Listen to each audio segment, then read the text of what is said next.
मित्रांनो नमस्कार. मित्रांनो आजचा व्हिडिओ काढण्याचा मुद्दा असा आहे. मित्रांनो आपली जी आयडी होती पहिली रघुनाथ हाके हॅक झालेली मित्रांनो. त्याच्यामुळे आपली नवीन आयडी कस्टेज भांडवल परभणीकर. तर मित्रांनो त्याला लाईक करा, शेअर करा. तर कसं मित्रांनो त्याच्यावर आपण खूप मेहनत घेतली होती मित्रांनो. बरेच फॉलोअर होते आपले त्याच्यावर. 5,000 तरी फ्रेंड होते मित्रांनो त्याच्यावर. ते काय करतात त्याचा लॉग हॅक झाली. कस्टेज भांडवलला फॉलो करा मित्रांनो. आपलं चॅनल बी युट्यूबचं कस्टेज भांडवल परभणीकर. कस्टेज भांडवल परभणीकर करा. फेसबुक आयडी बी आणि युट्यूबला बी. तुम्हाला चांगले चांगले व्हिडिओ येतात मित्रांनो. थोडं सहकार्य करा मित्रांनो. तुमचा असाच आशीर्वाद राहू द्या आमच्यासाठी. कसं आहे मित्रांनो मेहनत केली थोडस वाया गेली, थोडस माणसाला दुःख होते, पण चालत राहते. जाऊ दे, आपण डबल जोशानं करू, पुन्हा काढू व्हिडिओ टाकीत राहू. आपल्या प्रत्येक मित्रांना भेटण्याचा प्रयत्न करू व्हिडिओच्या माध्यमातून. मित्रांनो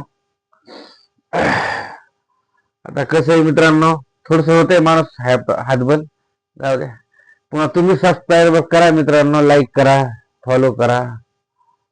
काय अडचण नाही. आता जे झाली त्याला काय शेअर बी करा मित्रांनो थोडी. आपलं कस्टेज भांडवल परभणीकर मित्रांनो. तुम्हाला उद्यापासून चांगला ब्लॉग येईल मित्रांनो. काय अडचण नाही. कामाची बी व्हिडिओ येतात. थोड्या रीलच्या माध्यमातून मी तुम्हाला बोलण्याचा प्रयत्न करू आपण. तसं मित्रांनो त्याच्यावर थोडासा मूड बी नव्हता, पण त्याला म्हणलं एकदा मित्रांना सांगावं आपलं आयडी हॅक झाली म्हणून.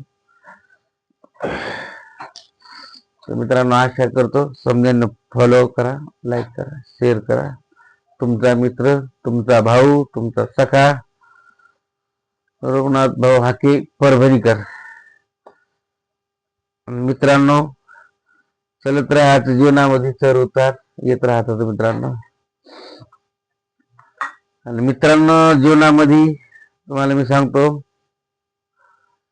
सुख असो दुःख असो किंवा चांगले दिवस असो वाईट दिवस असो, आपल्या 12 सुखामध्ये आपली साथ देणारी आपली पत्नी आपल्या समोर 12 साथ देणारी, खरंच तिचे बी मनापासून आभार. काही झालं तरी आधार देत असते माणसाला मित्रांनो. त्याच्यामुळं कशी जरी बायको असली तर जास्त भांडायच नाही तिच्यासोबत. तुम्हाला मी सांगतो मित्रांनो खरोखरच माझ्या जीवनामध्ये माझ्या बायकोने मला भरपूर साथ दिलेली मित्रांनो. जीवनसाथी चांगला असावा. इकडे बघ ना नको मित्रांनो. खरंच सांगतो तुम्हाला, आता 22 वर्ष झाले लग्नाला. पहा रोज स्वयंपाक जेवून जेवून खरंच तिचे आपल्यावर उपकार. आपलं काय आई कामावून आलं की झालं झालं झालं, पण तिच्या मागे बी खूप कामं असतात, व्याप असतात. बायाच्या मागे बी आपलं हेच असतंय बोलण्याचं. खरंच तिला सकाळपासून संध्याकाळ कामच करावं लागतं. काम तर आपल्याला बी करावं लागतंय, पण जीवनाचा साथीदार माणसाला समजून घेणारा असावा. त्याच्यामुळं मित्रांनो त्याचे बी धन्यवाद मानले पाहिजे आपण. चला आपल्याला 22 वर्ष झाले आपलं जेवणाचं चाललंय, आणि तेच खरोखर त्या सेवा करतात. कटाळा आला तरी बी त्याला काम करावंच लागतंय, समजून जाणावं लागतंय मित्रांनो. आपलं काय आपण कामावून आलो की थोडं बसतो, पण त्याचा बी थोडासा विचार करायचा. कामावून आलं बरेच त्याची बी आपल्याला मदत असते, कारण कसं आहे ते बी थकून येतात कामावून. त्याच्यामुळं मित्रांनो जास्त बी माणसासंग बी थोडं प्रेमानच राहायचं, जास्त बोलायचं नाही. त्याच्या मनाला कसा आनंद भेटेल याचा थोडासा विचार करायचा. त्याच्यामुळं आपलं तर कधी बाहेर जाणं होत नाही फिरायला. आता जाऊ एखाद बार जेजुरीला घेऊन खंडोबाला. थोडस 1-2 दिवस गेलं तर माणसाचं मन बी स्थिर राहते. काम काम काम त्याच्यामुळे थोडस होते मित्रांनो. तुम्ही बी लक्ष राहू द्या मित्रांनो. काय अडचण नाही मित्रांनो.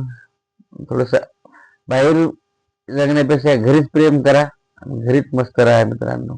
त्याच्यातच आनंद आहे. आपले घरचे सुखी राहिले त्याचा आपल्याला आनंद. जीवनामध्ये आनंद असा काही भेटत नाही मित्रांनो. आनंद घ्यावा लागतोय. असं काही ते काही विकत घेणारी वस्तू नाही, आनंद मनालाच मानायचा. त्याच्यामुळे आपले घरचे सुखी, घरचे जर चांगलं राहिलं आपलं, आपणच आनंद मानायचा आणि जगायचं जीवन. असं काही आनंद आपल्याला विकत घेणारी वस्तू नाही मित्रांनो. हे आपल्याच याच्यातून वागण्यातून थोडासा फरक जाणवायचा, चांगलं हे करायचं, घरच्या सोबत बी राहायचं, मुलासोबत याच्या सोबत बी, मग संसाराचा गाडा हाकायचा, याच्यातच आनंद मानायचा. तुकाराम महाराजांनी बी सांगितलं होतं, संसार पूर्णतेने बी परमार्थ करता मित्रांनो. ते बी परमेश्वराच हे करायचं, आपलं बी तेवढं परमेश्वराकडे वेळ बी नाही, तरी पण आपण थोडं परमेश्वराच्याकडे बी लक्ष देऊ मित्रांनो. पण संसार करूनच परमार्थ करावं लागतंय, त्याच्यामुळं माझं जीवन आनंदात राहते. तुकाराम महाराजांची बायको बरीच भांडायची, तरी पण तुकाराम महाराजांनी काय सांगितलं, खरोखर त्याची सेवा होती. त्याच्यामुळेच तुकाराम महाराजाला गंजा भांडायची, पण सर्व माग बघायची ती, मुलाचं बाळाचं. तुकाराम महाराजाला कधी तिनं परमार्थ करायला खूप साथ दिली. तसं प्रत्येकाच्या जीवनामध्ये मित्रांनो, माणसं जर बायको चांगली असली ना, तर आपल्याला बी थोडासा आधार होते परमार्थात बी जायला. आपल्याला तर वेळ नाही, पण खरंच ते तुकाराम महाराज आवले म्हणून तिनं जाता जाता वैकुंठाला तुकाराम महाराजांना सांगितलं होतं, तुझ्यामुळेच मला खरंच परमेश्वर घडला म्हणून. चला मित्रांनो, तसं आपण बी हिच्यामुळेच काहीतरी करू, हिचे नाव परमेश्वराचं थोडस जेवढा वेळ भेटत तेवढा परमेश्वराला देण्याचा प्रयत्न करू मित्रांनो. रामकृष्ण हरी.